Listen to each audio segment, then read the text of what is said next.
From Hollywood, it's time now for... Johnny Dollar. Dave Pearling, Mr. Dollar.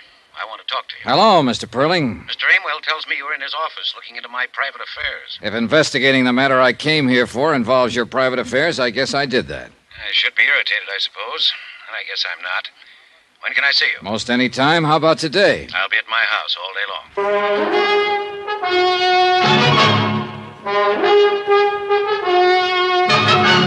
Tonight and every weekday night, Bob Bailey in the transcribed adventures of the man with the action-packed expense account, America's fabulous freelance insurance investigator. Yours truly, Johnny Dollar.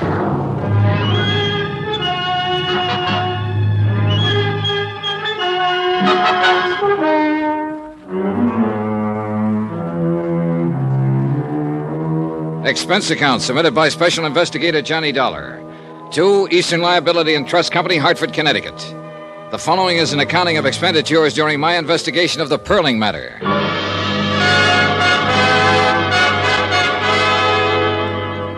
Item 9, 10 cents, one phone call to Morton Scottman advising him that Jeanie Pearling had been located in New Orleans by one of Aimwell's operatives.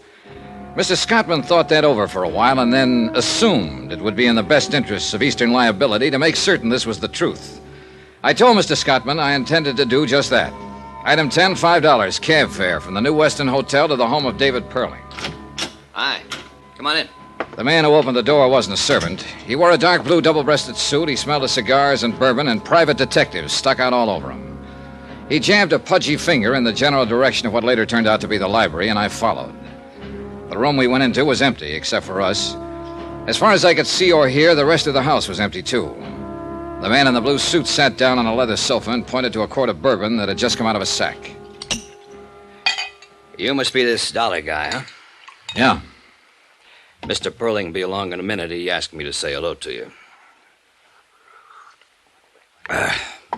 By the way, my name's Brad Copeland. I'm one of Niles' men. Niles Aimwell? That's great. Where is Niles? He's with Mr. Pearling. They'll be along. Sit down, relax. They said they thought it was about time for a little conference. What for? The girl's been found, hasn't she? Oh, sure. Now they got to figure some other things out.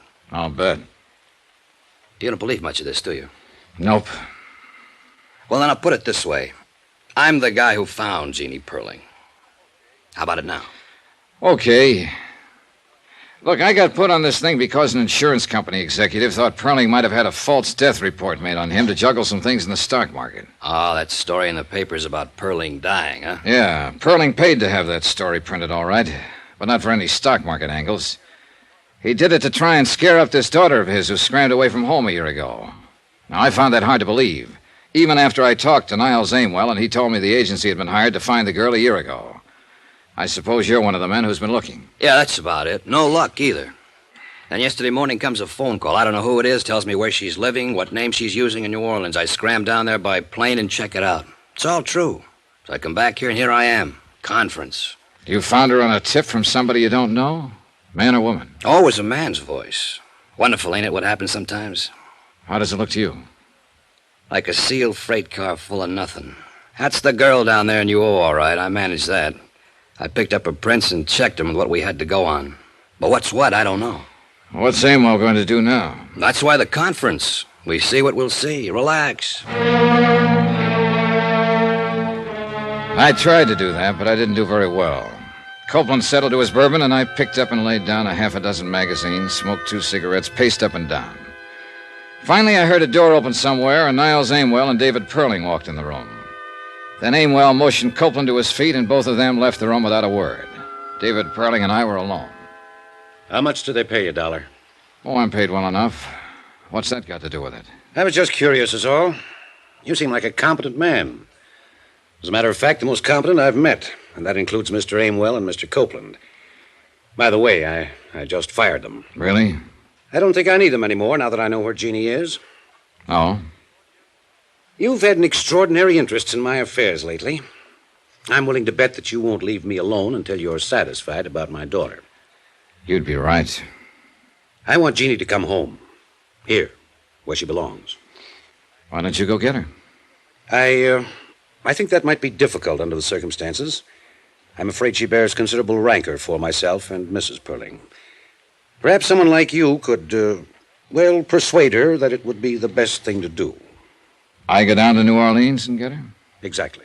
I was going anyway. Oh? Why? Well, offhand, you don't seem like the father who's happy to know that his daughter, whom he hasn't seen or heard from in a year, is alive and well. You haven't made a move to go and pick her up yourself. Also, she was found too soon and too fast after I got in on the picture. You can stop right there. I'm sure I wouldn't even attempt to explain any of those things. I didn't think you would. Or could.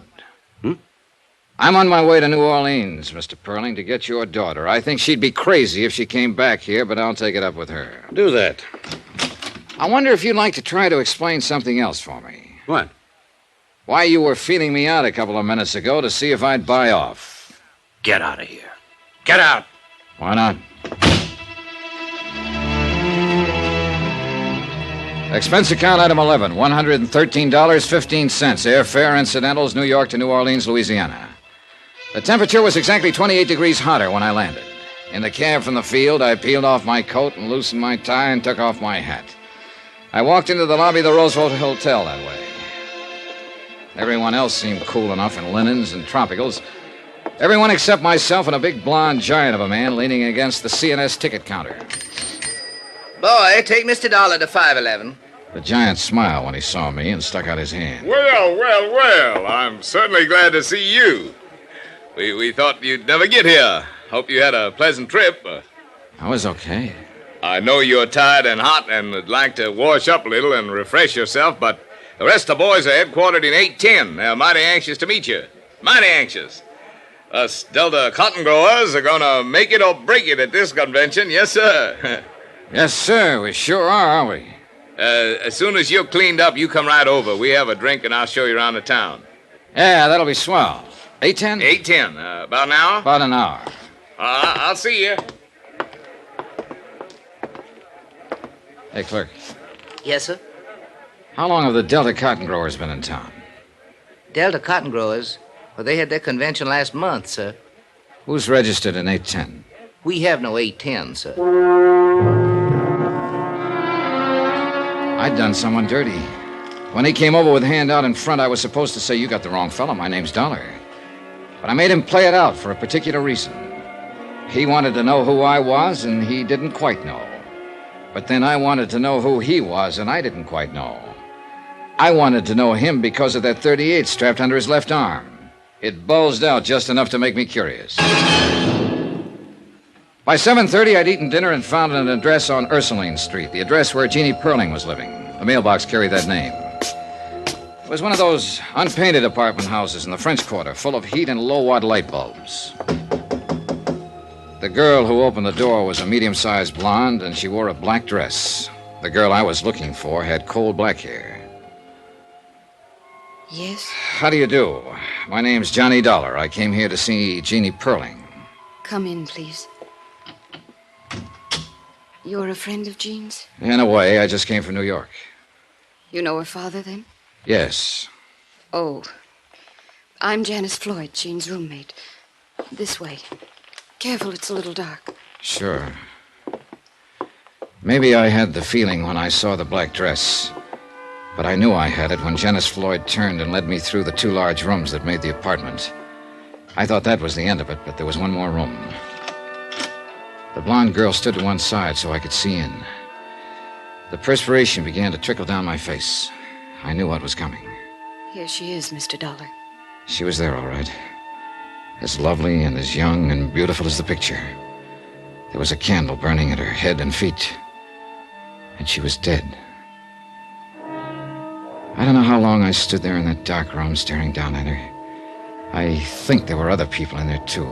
Dark people, heads bowed, hands folded in front of them, all looking at her. How did it happen? Leukemia.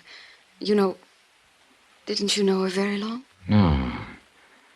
No, as a matter of fact, Miss Floyd, I didn't ever know her. I certainly didn't know she was dead when I came here tonight. I hardly expected She asked that it be this way. But who are you? I'm an insurance investigator. From her father? Not exactly, no. Oh, yes, I see it now. You aren't the first one who's been here looking for her. There have been others. Detectives and lawyers trying to get her to go back. What? If he'd loved her, if they'd loved her for just one unselfish moment, she would still be there. Well, Mr. Dollar, she's where her father can't bother her anymore. You tell him that when you go back to New York. Tell him he can stop hiring lawyers and detectives to find her. Now, get out. Expense account item 13, $5, the usual charge in any city for having a legal document copied and photostated. A death certificate verifying the fact that the girl had died on the 20th day of the month. A medical report attached to the certificate named the cause of death as leukemia. I had copies of all these legal documents by 10 o'clock the following morning. I even went through the motions of phoning the desk and asking for a bill and making a plane reservation for that night. I had a feeling someone would be very interested to see me take care of all those things, and I was right. The big blonde man with the .38 happened to be in one corner of the lobby when I paid my bill. He also happened to be at the airport when I picked up my ticket, but then he got careless. I walked through the gate, waited 2 minutes, and slipped back to grab a cab in front, just in time to see him wheel a battered convertible out of the parking lot and head back for town. I followed in my cab. He went to the Ursuline Street address. 2 minutes later, he came out. Expense account, item 14, $8. I let my cab go and strolled up to him just as he was getting in his car. Hiya. What? Look, we've been playing games long enough, don't you think? Well? Why don't you go back to New York and do what you have to do? Deliver this death certificate? I don't believe it. You saw her dead, didn't you? Still don't believe it. That's too bad, because that's the way it is. He got in his car, started it up, drove away. I stood there and watched him go. Money, I kept saying to myself. Money. There's money in it somewhere. Plain old money.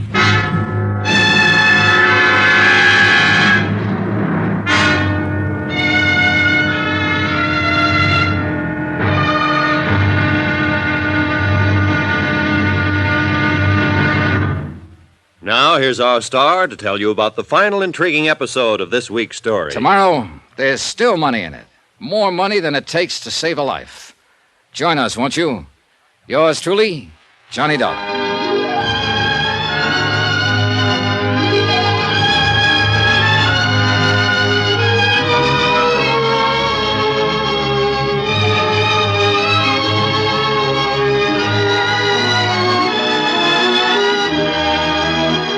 Yours truly, Johnny Dollar, starring Bob Bailey, is transcribed in Hollywood. Written by John Dawson. It is produced and directed by Jack Johnstone. Be sure to join us tomorrow night, same time and station, for the final episode of this week's story of Yours truly, Johnny Dollar. Roy Rowan speaking.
Johnny Dollar. Dollar, this is Adolph Dorfman at Amalgamated Life Association.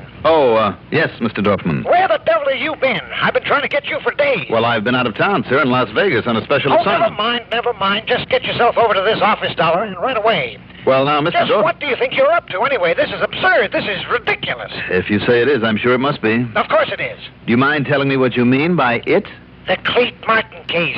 What did you think I was talking about? I wasn't quite sure. But don't tell me you have solved it and just haven't bothered reporting to me. No, Mr. Dorfman, I have not solved it as yet, but I think I'm on the right track. You think? You think, don't you know? No, because there is one possible clue to be checked out before I can be certain. Yes? Certain of what? That it actually is a clue to that murder. What?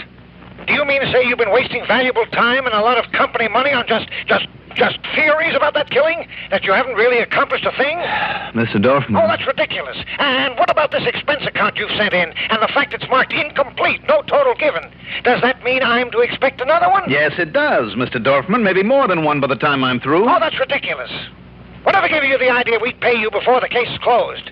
Why do you expect us to pay you now? I don't. Then why send in these itemized expenses? Because you yourself demanded I send in my expense account on Friday of each week, whether complete or not. Now look here. Some of these items you've listed, these charges you've run up. When it's all over, all wrapped up, I'll be glad to explain every one of them to you. Not a bit of it, Dollar. You get yourself on over here and start explaining them now. Why, I've been trying to reach you for days. As I tried to tell you, Mr. Dorfman, If you have anything to tell me, you can say it to my face, not waste my time on this telephone. Well, you coming over here? I certainly am.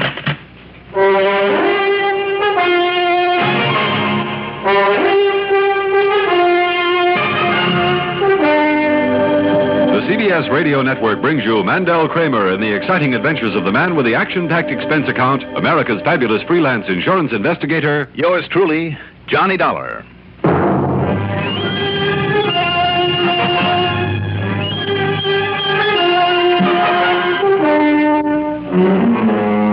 Expense account submitted by Special Investigator Johnny Dollar to Amalgamated Life Associates, Home Office, Hartford, Connecticut.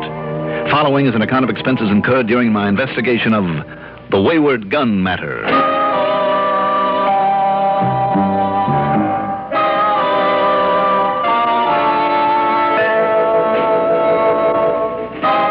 Adolf Dorfman always had been, always would be, a short-tempered, crotchety old maid. Nothing but trouble on a case. But Amalgamated Life, mostly through Al Spangler, a VP and a very nice guy, has done mighty well for me over the years. So when Dorfman called me in on the Martin case, I couldn't very well turn him down, in spite of resenting his high-handed manner. Expense account item 1, $1.10 for a cab to his office. Oh, all right, I'll accept that one. But look at this item right here. $4.80 for a tank full of gasoline. Because I used my own car to go over there to Lakewood. Yeah, but $4.80. When you could have made the trip on a bus for less than $2? Sure I could. Then why didn't you? Then we'd have had to spend $8 or $10 in taxi fares between the Martin home and police headquarters. Is that what you would have preferred? Yeah, well, no, of course not. But just the same, Look, Dollar, we're just wasting time here, if you'll excuse me. We're wasting time, And you, in the beginning, you'd question every single item in this expense account. You always do. And why not? And that's why, instead of handing one in that would give you some real cause for worry, I decided for once to keep expenses down to the barest minimum. But it hasn't done the least bit of good, so if you don't mind... minimum, eh? What about this? $1.75 for lunch. What about it? Do you deny that it included an over-generous tip to some pretty waitress? The tip was exactly 25 cents, and it came out of my... there, you see? A 25-cent tip and a $1.50 meal. That's ridiculous. I started to say the tip came out of my own pocket, Mr. Dorfman. If you don't believe me, take a look at the cash register slip. It's right there. Go ahead, look at it. All right. I'll take your word for it. The fact remains that you still haven't solved the case. I think I have. You think you have? But I'd rather not talk about it just yet. Well, I don't know why not. You either know who killed Mr. Cletus Martin or you don't. Now, which is it? I'll be able to give you the whole story, I hope, after I get a phone call from New York and not before. New York? Yes, from a friend of mine at 18th Precinct Police Headquarters. Oh, so that explains this item here. Return ticket to New York and several cab fares. That's right. But why? What possible connection can they have with the Martin matter?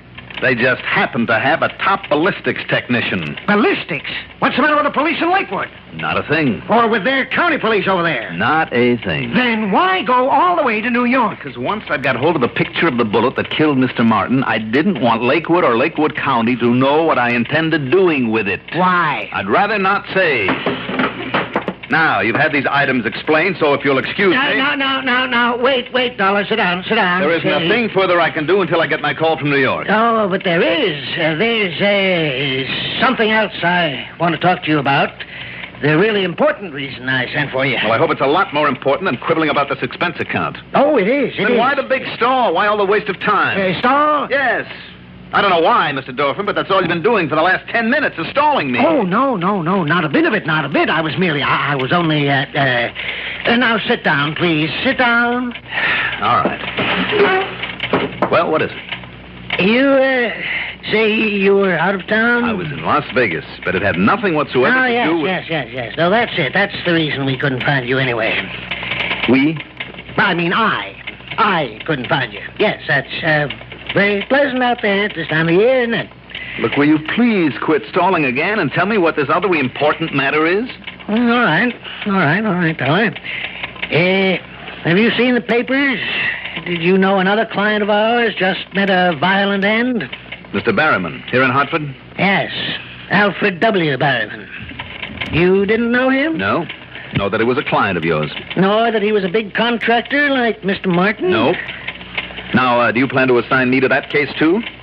Do we have to? Of course you don't. And if you want the truth, Mr. Dorfman, if you have the company contact on it, so why wait until now to tell me?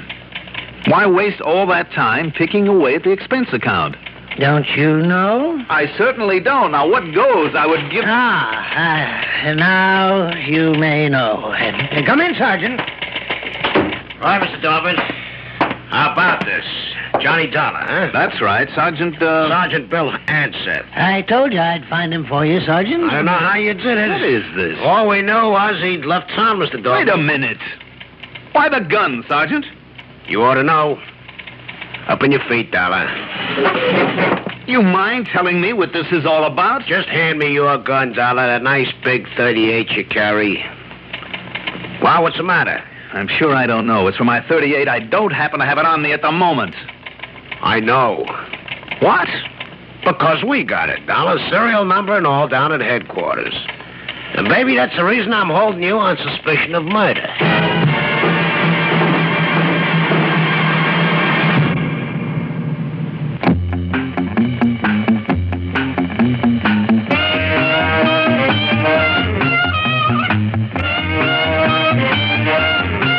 Pardon me, mister. She said... Do you have a match? The old gag. Sure, I said. Do you have a cigarette? She had one. Newport filter cigarettes. We lit up. Some smoke. Finest rich tobacco flavor I'd ever tasted. Real tobacco, the way I like 'em. The right touch of menthol and just a hint of mint. A great combination. She suggested. Makes Newport more refreshing to begin with. More refreshing all the way. She wasn't kidding. Been smoking them ever since. Newport filter cigarettes.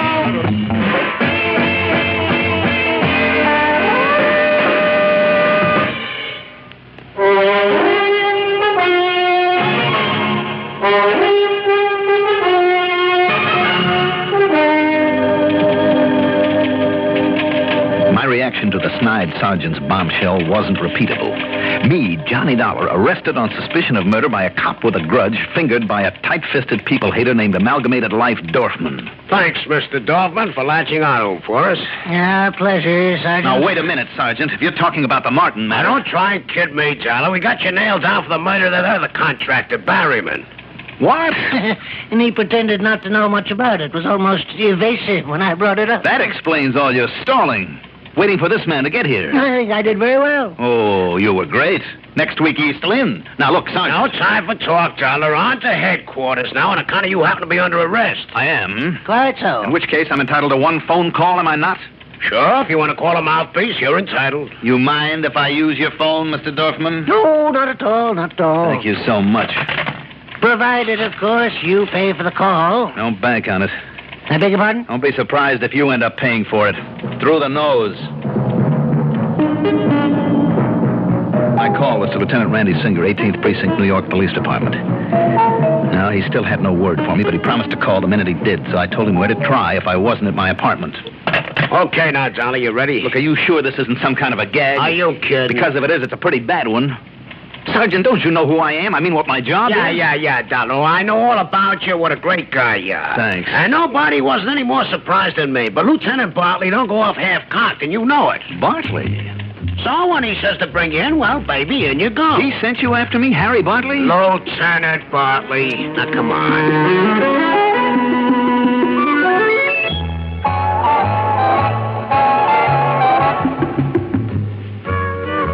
Okay, now, Lieutenant, you want me to book him now, lock him up? In a couple of minutes, Sergeant. Yes, sir. Well, Johnny? I'll say this for you, Harry. Yeah? When you pull a boner, you really do. Wasn't that one of the gentlemen of the press outside there? Yep, no doubt he's on the phone to his paper right now. Harry, this is ridiculous. Is it? You know me better than to think I could have killed this Barrowman, is it? When your own gun was found beside the body, when a bullet from it killed him... Just don't make let me laugh. handle this, Sergeant. Yes, sir. Look at the facts, Johnny. You've been on the Martin case up in Lakewood, haven't you? That's right. But you've been stalling on it. But there is reason for that. You even left town, went to Vegas, presumably on another investigation. It was on another investigation. Would you like some verification? No, I'll take your word for it. Thanks a lot. But you found no real clue to the Martin murder, did you? Have you forgotten the micro photo of the bullet that you got for me? No, but you didn't tell me why, Johnny. Why'd you want that? Because maybe it was his gun did that killing, Sergeant. too. So he figured on changing the barrel. So the markings wouldn't look like that for him. Okay, Sergeant. Yes, sir, yes. Let me go on, Johnny. Please do. Then Barrowman got killed here in Hartford. And he's also a contractor bidding on that redevelopment project there in Lakewood County. Is there a tie-up, Johnny? Are you kidding, Lieutenant? Sergeant. Don't you say there's some other contractor wants that business and hires Dollar to knock him off. Well, Johnny? Harry, if you'll get rid of Big Mouth here for a couple of minutes. Hey, now, just a minute, baby. Okay, Sergeant. I'll call you when I want you. But didn't you hear when he just called me? Yes, I heard. Just close the door quietly. Go on. Yes, sir. All right now, Harry. I've held out on things, but for good reason. Don't you know about the rotten political situation up there in Lakewood? Well, I've heard some things. Well, then you know the contracting job on that redevelopment project is going to be one big, juicy plum for somebody. I know. And who gets it depends, unfortunately, on one man. On one politician whose own brother just happens to be in the contracting business. Do you know the man I mean? This Mr. Politics I'm talking about? Yes, I'm afraid I do. And he's powerful enough to make things pretty rough for you or me or anybody else who might cross him. Are you saying that he might have killed Martin? Exactly. Killed off one of his brother's competition. And the same for Barrowman's death? Yes. And for the same reason. Because there is no doubt that Mr. Barrowman or Mr. Martin could have underbid Mr. Dirty Politics' brother if they stayed alive. So with that in mind, I call him on this politician. On what excuse, Johnny? Just to suggest some possible changes in his insurance. He fell for it and he let me in. And Harry, there in his study on the wall, he had quite a collection of guns. Most of them flintlocks, very old and very well cared for. Flintlocks? But I also spotted one half hidden behind some books on a shelf that was a dead ringer for the gun I always carry. Same make, same model, same caliber and finish. Oh? So by the simple device of dropping a lighted cigarette into his wastebasket, starting a little fire, well, while he was throwing it outside, I switched guns on him. Why, Johnny? So that I could have his checked against the microphoto you gave me of the bullet that killed Mr. Martin. Checked there in Lakewood? Oh, no. Why not? Because if my hunch was wrong, Harry, and if it got around, that man could make more trouble, could hurt more people than you or I ever dreamed of. And his first target would be the Lakewood police who made the checkup. You can be thankful that you don't have that kind of politics to contend with. I am. But if you're right, if his gun matches that bullet? Then he's through, Harry. The big construction job will be handed out legitimately. And more important, Lakewood and Lakewood County will be clean for the first time in years. And you'll have your killer. Yes, if this story of your switching guns is true. If it's true? Yeah. Harry, you've got to be kidding. Don't you see now why I've had to go this thing alone? If it was his gun that killed Martin. If not, the story about your gun, why it was used for the Barrowman killing, is going to sound pretty fishy. What do you mean? Johnny, we know only one thing. It was your gun that killed Alfred Barrowman. And I've told you why. Yeah, but what if the tests show your gun also killed Martin? Harry, that's impossible. When Martin died, I had my gun in my own possession. That's exactly what I mean. Now, wait a minute. Sergeant, answer. Harry, will you wait a minute? Yeah, Lieutenant. You can lock him up now. What? Yes, sir. It'll be a pleasure. Only first I better book him, hadn't I? Oh, just leave that to me. Harry, you're out of your ever-loving mind. Am I? Come along, Dollar. Hey, shut up.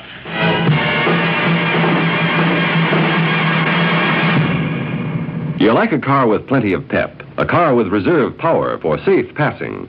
Most good drivers do, but they don't like to pay extra for premium gasoline. Listen, in 3 out of 5 cars, regular-priced Sinclair Dino gasoline matches performance of premium gasolines, saves you up to 4 cents a gallon. Almost anywhere you see the Sinclair Dinosaur sign, you can save up to 4 cents a gallon with Dino. Drive with care and buy Sinclair Dino gasoline.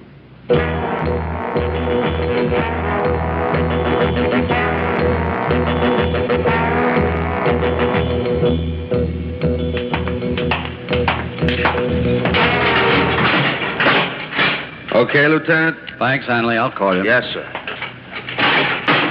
Well, it seems to me the least you can do is ask me to sit down, Johnny. Sure, jail, Harry. Make yourself at home. Thanks. Cigarette? No, thanks. I have one. Now, what goes, Harry? Well, don't you believe what I told you last night? You seen the morning paper? Yes, and I'm sure you went out of your way to have it brought into me. That's right. And the cigarettes and extra coffee and the reporters who called on you. Did you tell them anything? You know darn well I didn't. Yeah, I thought you'd clam up, huh? Harry, don't you see what you've done to me, to my reputation in this town? You think so? I'll never live down this boo-boo of yours. And worst of all, you're letting a killer run around loose. I am? Well, wasn't it your idea to try to pin the Martin murder on him, too, as a clincher? Of course it was, but... Look, Harry, will you listen to me? Sure, if you think it'll do you any good. Now, I'm expecting a call. A very important one. Yeah? From where? From whom? Well, you wouldn't like it if I told you, because I didn't contact you instead. But I had to stay away from this territory to prevent even the remotest possibility of a leak. But if you'll let me out long enough to take that call when it comes in, and I told him to try to reach me here... Don't you mean if it comes in? No, I mean when. It'll be a ballistics report on the gun. His gun. As compared to the photo of that bullet that killed Martin. But what if they don't tell you what you've hoped for? Harry, don't you see there is still the matter of my gun? I know. Don't you believe what I told you about it, about the switch? Lieutenant, got an urgent one for you, real urgent, up in your office. Okay, Hanley, thanks. Harry, listen to me. You've got to let me out of here to get that call. We'll see. Behave yourself, Johnny.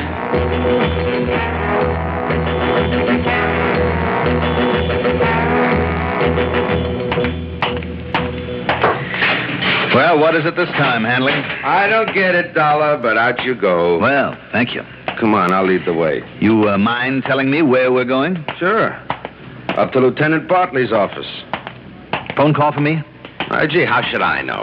Come on, let's find out. This could be very important. Now, take it easy, huh? My feet hurt. Hey, listen. Yeah. Tell me one thing. How come a smart man like you didn't get a lawyer to spring you? Only one reason. I know you're Lieutenant Bartley a little better than he thinks. Huh? At least I hope I do, because if I don't, if he's pulled the boo-boo, it looks as though he's pulled. Well, come on in, Johnny. I have a little surprise for you. Oh, that's all, Hanley, and thanks. Yes, sir.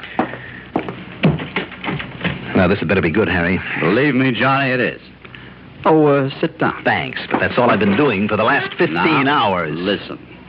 Now, that urgent call I got when I had to leave you a couple of hours ago? Yeah. Well, it was a phone call for you. Randy Singer in New York? Have you forgotten he's an old friend of mine, too? But look here, see? This is a transcript of his call. Let me see. Kind of proves you were right, Johnny. It was that gun of Mr. Dirty Politics that killed Cletus Martin. I knew it, Harry. It had to be. And, of course, that gives full credence to what you told me about switching with him. And that means that he also killed Alfred Barrowman. No doubt about it. So, once again, Johnny, one of your crazy hunches paid off. That hunch was based on plenty of known facts. Anyway, you're a hero again. Oh, some hero after spending a night in the clink, after being booked on a murder charge? My name is Mudd. Booked? Well, certainly, by you. Well, it's funny, I must have forgotten to. What? Yeah, so if you want to sue me for holding you illegally... Oh, if I had any sense, I probably would. But now, would you make with a good reason for all this, Harry? Well, it's a trick I learned a long time ago from a fellow. A man I've admired for a long time, Johnny. You. Me? Yeah, I suspected Mr. Dirty Politician, too. As would anybody who really knew about his methods and his machinations.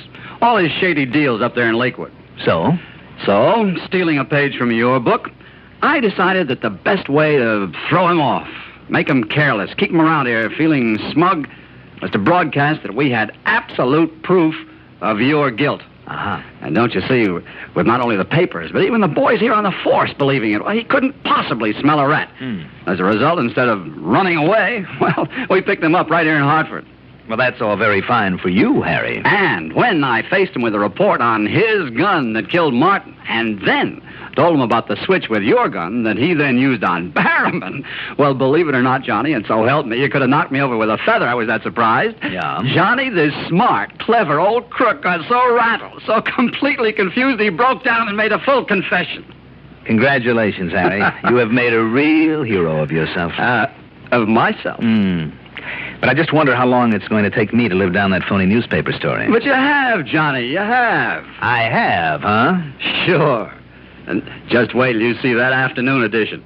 Giving you full credit for the whole stunt. Oh? That's right, Johnny. The only hero on this case is you. Well, now, wait a minute. I mean, after all, Harry, you're the one who wrapped it all up. Oh, yeah? But where would I be if you hadn't laid all the groundwork? If I hadn't got the idea for this little trick from some of those cases of yours? Absolutely nowhere. No, Johnny, it's yours. All yours.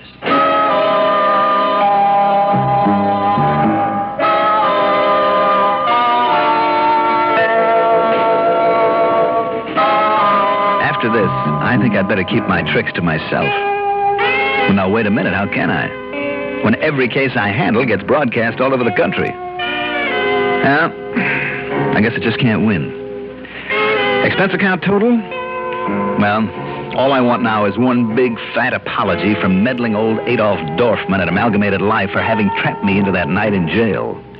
Yours truly, Johnny Dollar.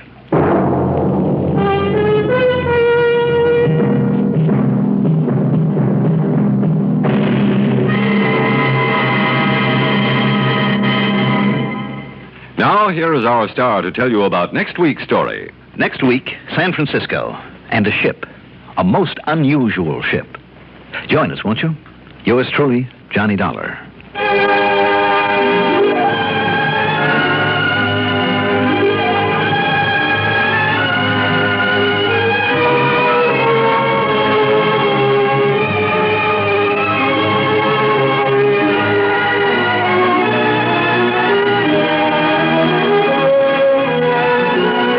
Truly, Johnny Dollar is written by Jack Johnstone, produced and directed by Fred Hendrickson, music supervision by Ethel Huber, sound patterns by Joseph Cabibbo. Johnny Dollar is played by Mandel Kramer. Also featured in our cast were Robert Dryden as Adolf Dorfman, Ralph Bell as Sergeant Anseth, Martin Blaine as Lieutenant Bartley, and Nat Polen as Hanley the Guard.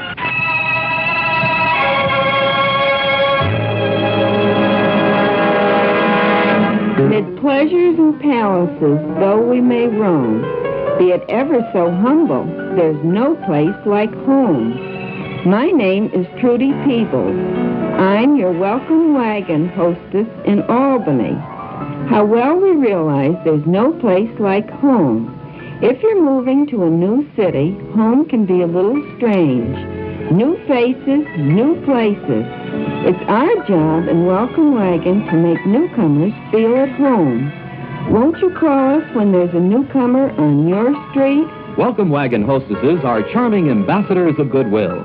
Won't you call Welcome Wagon at State 59640 and give them the name and address of any newcomer you know? Each newcomer will receive greetings and warm wishes from civic-minded businessmen. Your call will help your neighbor, and it will help your Welcome Wagon hostess who carries on this valuable community service. Call State 59640. That's State 59640 for Welcome Wagon.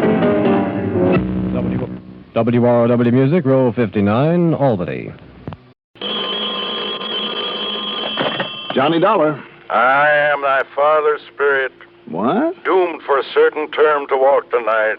Well, good for you. And for the days confined to fasting fires. How about that? Till the foul crimes done in my days of nature are burnt and purged away. Bravo, Mr. Shakespeare. Now, why don't you just relax and enjoy it? I wish I could, Johnny.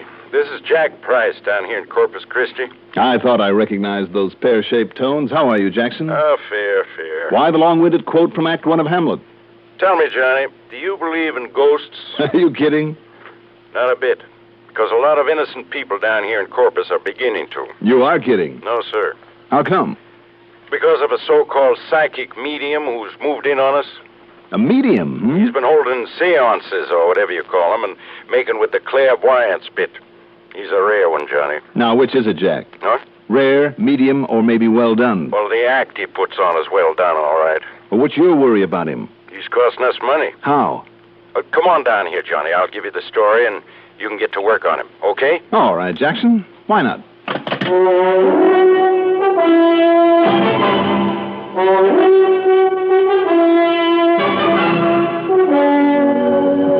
The CBS Radio Network brings you Mandel Kramer in the exciting adventures of the man with the action-packed expense account.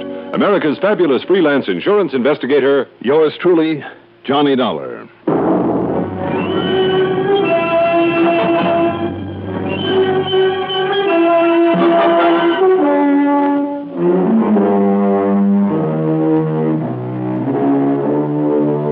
Expense account submitted by Special Investigator Johnny Dollar to Tri-Western Life Insurance Company office in Corpus Christi, Texas. Following is an account of expenses incurred during my investigation of the medium rare matter.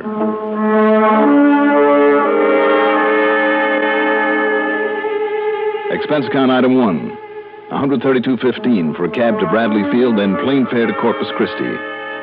Item 2 is $1.35 for the airport limousine to the Robert Driscoll Hotel, where I got myself a room, parked my luggage before walking over to Jack Price's office in the Katz building. I'll bet you're tickled pink to get away from that cold New England winter weather, That's the truest thing you ever said, Jackson. How are you? Oh, fit to be tired, Johnny, on account of this so-called psychic medium. Oh? Sit down, I'll tell you all. All right. Tell me, don't the police around here kind of frown on such? This one is a phony, isn't he? Sure is. But somebody's got to prove it and put him out of business. Johnny, there are a lot of people who believe in spiritualism. But when a rank charlatan like this comes along... Well, let's face it, Jack, you find them all over. They ought to be locked up, but they're usually too smart. Now, let's have the story. Well, first off, he operates out beyond the city limits. That's why our Corpus Christi police are helpless. Yep. His name is Udi Vishnu. Vishnu? At least that's the name he uses. And you ask me, that Hindu or whatever it is accent he uses has a touch of Brooklyn in it. No? Phony. But they continue to fall for him. Knowledge of the past, present, and future. Mind-reading, message from the dead. Phooey. You really don't like him, do you? He's already cost us money. Oh? Unless you can stop him, he'll cost us a lot more. Us and a lot of other people. And that means a lot of heartbreak, too. Don't tell me that he makes a charge for his meetings, seances, whatever you want to call them. Too smart. He'd be up against the laws on fortune-telling. No, Johnny, all it takes is contributions. There's no law against that. Just where and how does he operate? A few miles out South Staple Street. You remember the place they call Ranch 66? Wasn't that a gambling joint, among other things? Well, they prefer to call it a roadhouse. Anyhow, on a side road ways beyond Ranch 66 is a little theater that's been empty for years. And now, all decked out in fresh paint, with a new facade, it's Udi Vishnu's Temple of the Living Truth. And, Johnny, every single night of the week, that place is packed with the poor suckers who think he's some kind of a new prophet. He must be good. He is. He's great. And, brother, you should see the money they lay on the drum. Plenty, Right. Including proceeds from the insurance policies they've been cashing in. Ah, so that's where it hurts. You bet it does. We've made a big thing over the years of insuring the little guy. The one that some of the bigger companies don't want to bother with. Policies for only $1,000 or $2,000. Don't you see, Johnny? Those are the people who need that insurance. And you've got to stop him. Well, Jackson, I don't know. You've got to, Johnny, before any more of these people get hurt. Every single night they're out there shelling out their dough to hear his glorified magic act. People from all over this part of the country. Oh? Yeah. Oklahoma, Arkansas, Louisiana, Mississippi, Alabama, wherever he's carefully planted his literature. At least that brings some extra money into this thriving city of Corpus Christi. Wrong. I forgot to tell you. The suckers don't know it, or if they do, they don't care. But he also owns a big old hotel that just happens to be only a block away from his temple. It's always jammed with his followers. This thing's been going on for over a month now, so he's really cleaning up. But mostly, of course, on the contributions. I don't know, Jack. I mean, if he's not committing any actual crime... I think he is. What do you mean? What sort of crime? Murder. Murder? Yeah. He's been getting his people his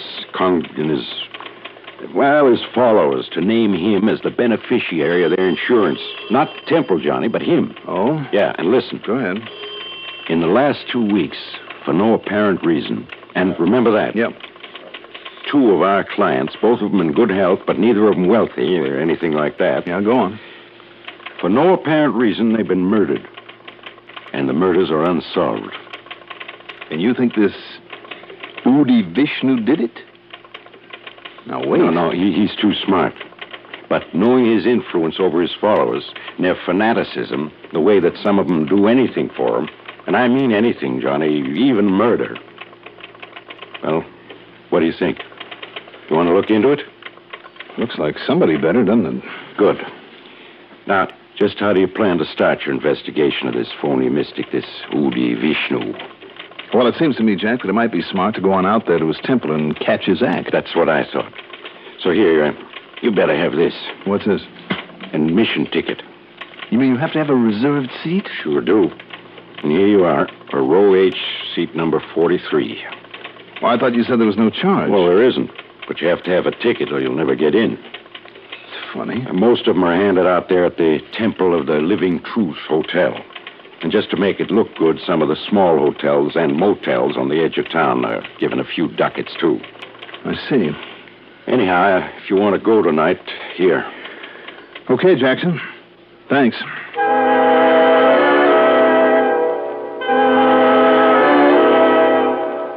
Item 3, $50 deposit on a rental car. By the time I'd got it and going back to the Robert Driscoll to freshen up, well, item 4 is $6.80 for a cocktail and a leisurely dinner. Then I drove out to the Temple of the Living Truth. Literally scores of people were standing around begging to be let in. But only those with tickets for reserved seats were admitted. And remember that. Reserved seats. The audience, or rather the auditorium, held something over 100 people. And the house was packed. The wide, shallow stage was hung with gray velvet drapes and was bare, except for a sort of reading stand or lectern. There were steps leading from the audience to stage center. And Jack had been right. Most of the people gathered there looked like rather poor folks. The very kind most likely to be taken in by this self-styled mystic. My ticket stub said the service would start at 8:30. At exactly 8:27, the lights were slowly dimmed except for a blue spotlight that shone on the lectern and on the steps that led up to it. And from somewhere came the recorded music of an organ. Low, haunting, mysterioso. The crowd grew silent. They all leaned forward expectantly.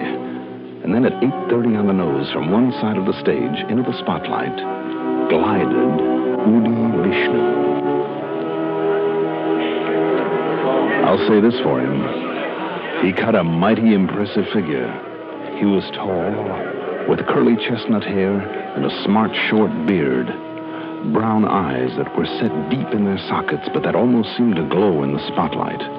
His face rather pale and wan, like that of someone who has suffered. He wore a long gray robe bound in the middle by a cord that looked like gold. It reached to the tips of his gold-colored sandals.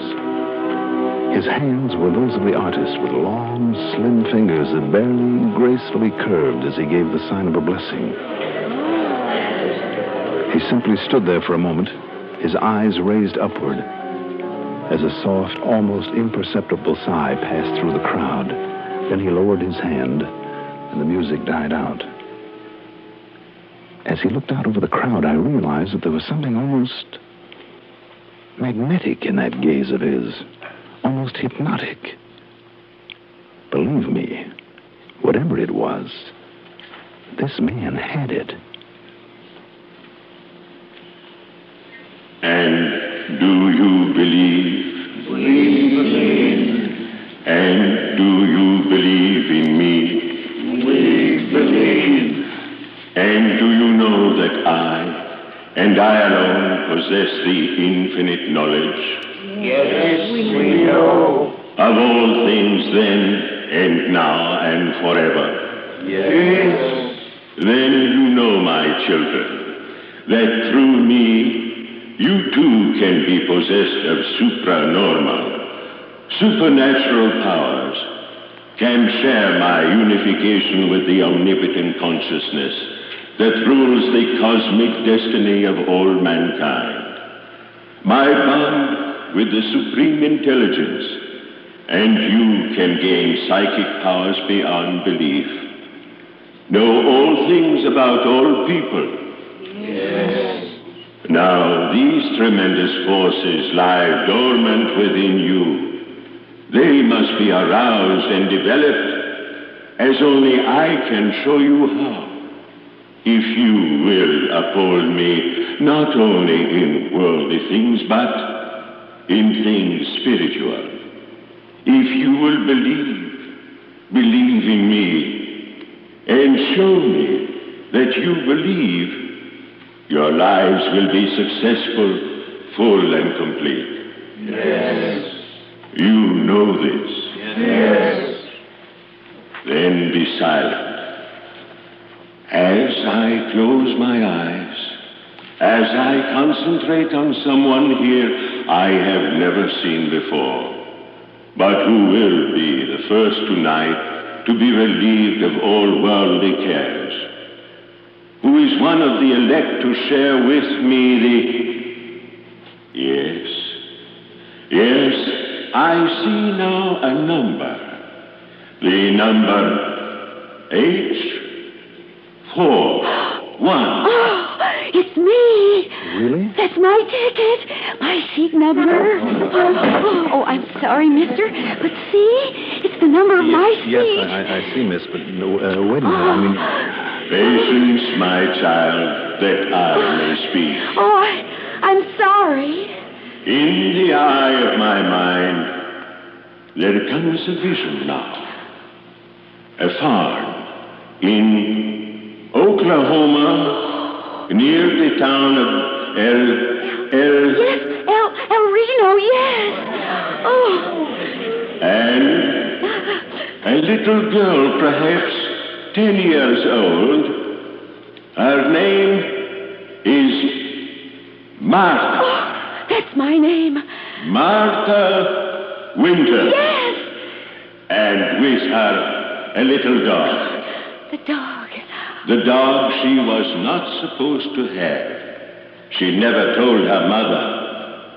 His name was Skipper. Skipper. I'd almost forgotten. Then Martha's school and Miss Albright. My teacher.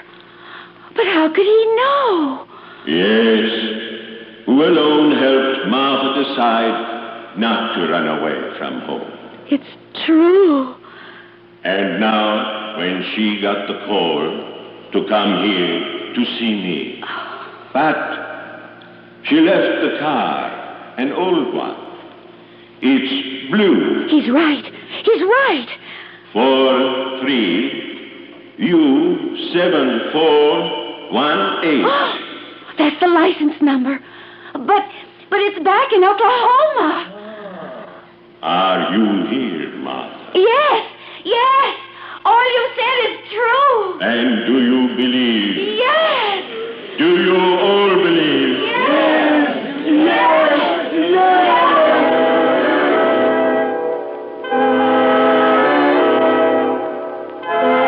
You went on that way for 2 hours, telling people there in the audience all about themselves. Names, places, dates, Intimate things about their faraway homes, their childhood friends, events in their lives that they themselves had almost forgotten.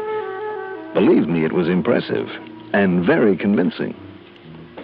And when he promised eternal supernatural help for all those who would help him, well, brother, you should have seen the money pour into the collection baskets. After it was over, in the crowd outside, I talked with those people to find out how he had learned so much about them. But they'd only arrived that very day, that morning. And more important, not one of them had told anyone, not anyone, of the personal things that he had known. Who could blame them then for believing him, and for believing in him, and for going on back to their farms or whatever, convinced that thanks to him all their troubles were over and forever? And the next night there'd be another, a fresh mob there, to shell out their money for his phony promise of supernatural help. But how to stop him? You know the only way, of course. Do I, Jack? Sure. Somehow prove to those followers of his how he actually does get all that information about him. But it's pretty fantastic, isn't it?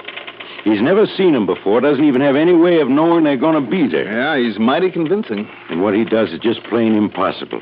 But until you or I or somebody can duplicate his act and tell him it's all a phony. But how? Even Houdini or Thurston or Blackstone or any other magician would have to take a back seat to this punk. Wait a minute. Wait a minute, Jackson. Yeah? Reserved seats. Huh? And one of those names you mentioned, a magician. Years ago, when he set out to expose the phony mediums. What are you talking about? In all the big cities where he played. New York, Philadelphia, Chicago, all the big towns. But this one, this Udi Vishnu, plays to the country folks who couldn't have known about that magician's expose. Look, will you please tell me... Jackson, I think I can do it. Yeah? Get some tickets for tonight's performance and drag in all the state or county authorities, whoever has jurisdiction, all of them that you can. Also, somebody from one of the news services. What are you going to do, Johnny? See if I can prove once and for all that this big mystic is just one big mistake.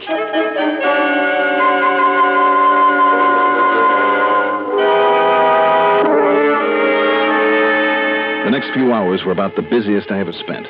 First of all, through a contact there in Corpus Christi, whose name I had better not mention, I got the answer to the one key question in my mind. Amount of the latest monthly phone bill paid by the Temple of the Living Truth Hotel. Then, on the excuse that I wanted a reservation for the night, I paid a visit to the hotel. Needless to say, all the rooms were taken, but I sneaked a good long look at the register, and sure enough, beside the name of each guest were the two things I needed to know: home address and ticket number for the night's meeting. Only let's call it performance now. Then back in town, I ran up item 4, $121 in telephone calls. I know, a lot of calls, but very necessary ones. Then, I don't know where and how Jackson got the tickets, but he did. And there in the audience with us were 6 or 7 state and county cops, out of uniform and looking fresh off the farm, and 2 reporters from the National News Services. Again, the house was full. Again, the dim lights and organ music. Again, the opening preliminaries. Do you believe? We believe. And do you believe in me? We believe. And do you know that I alone possess the infinite knowledge? Yes, we know. Of things then and now and forever? Yes, yes, yes. Then when he had him in the mood, and again I say it was pretty impressive, then he began his demonstration. He was every bit as good as he'd been the night before, and by the end of an hour he had them with him all the way. Finally came the break that I'd been waiting for when he called out one of the numbers on the list that I had compiled. And I see another number in the eye of my mind. Number L13. Hey, that's me. It's my seat number. Then listen, my brother, while I tell you of the wondrous things I know through the psychic powers that have been granted me. Yes. That have made you one of the elect. No, let me tell him. What's this? Hey, Johnny Walker here. Throw him out. Wait. Be silent, my children. And who are you, my brother? I was here last night. Don't you see you've inspired in me the same powers that you have? The same powers? Listen to me. Listen to me. seat number L13. Have you ever seen me before? No, I haven't. Wait, my children. Of course you haven't, nor have I ever seen you before, but that doesn't keep me from knowing all about you. Please. The same kind of trickery that this Udi Vishnu has been using on you.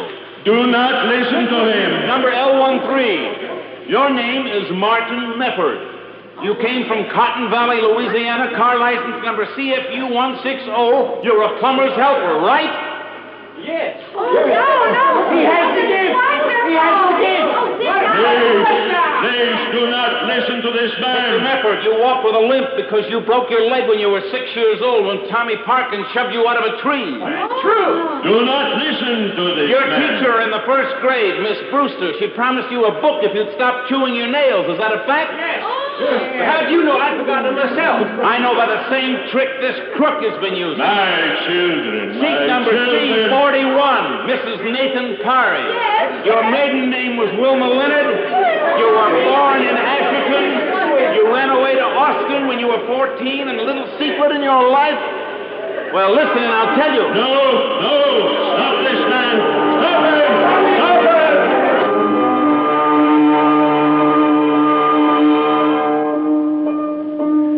By the time I got through telling some of those people stuff that even Udi Vishnu hadn't found out about them, and some of it was pretty personal, they fairly tore the place apart. Then when Udi dragged a gun from under his robes to protect himself and pulled off a couple of shots, well, then the police moved in. As for the radio and newspaper story that followed, well, believe me, Udi Vishnu, whose real name turned out to be Bernie Bildrick, won't try that caper again, even if he does get out of the pen. But you still haven't told me how you got all that dope on those people, and in only a matter of hours, Johnny. Same way he did, Jack. And some of it pretty intimate stuff, too, and stuff they couldn't have told you because they'd forgotten about it. What's more, you'd never seen them before. How, Johnny? Look, the tickets were free, but all the seats were numbered, reserved. Now, there had to be a reason, Jackson. That's what reminded me of the famous magician, the trick that he'd used up in New York. Yeah? He'd call the ticket agency at a hotel, find out the name and address of a guest who'd bought a ticket to his show. Well, down here, of course... All I had to do was look at the register, right there at the Temple of the Living Truth Hotel. Which will soon be out of business, I promise All you. right. Having seat number, name, and home address, I got on the phone. That Mr. Martin Mefford from Cotton Valley, Louisiana. I called the police chief there and the mayor. On the information they gave me, I called his old school teacher, 2 cousins, a couple of boyhood pals, an old girlfriend. Jackson, by the time I got through, I knew more about him than he did about himself, and the same with the others. Well, I'll be darned. So, that's that. You certainly proved your point. Point? Big mystic? No. Big mistake. Whether they can pin the 2 murders on him that Jack told me about remains to be seen. That's up to the authorities and out of my hands now. Expense account total, $465.30. Yours truly, Johnny Dollar.